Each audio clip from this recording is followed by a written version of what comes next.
سلام و وقت بخیر خدمت تمام فالوورای گلم عزیزان من. به خدا کار ما خیلی سخته. صبح بعد از ظهر میایم سر کار. دورک زنی یه کار فنیه، هر کس نمیتونه. بعضیا میگن همه جا 700 800 تومن حقوق میدن، چرا بس مامان تو 320 تومن میگیره؟ مامان اداره کشاورزی 320 تومن بیشتر نمیده، کارش همینه.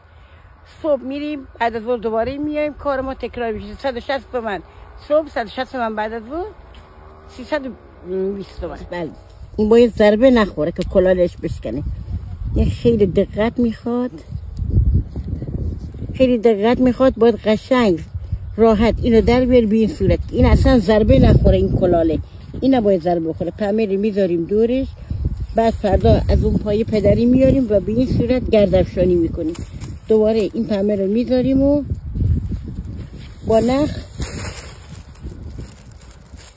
میبندیم. یعنی این دیگه پیبند خورده، این دورک خورده، اینو به این صورت پیبند میزنیم.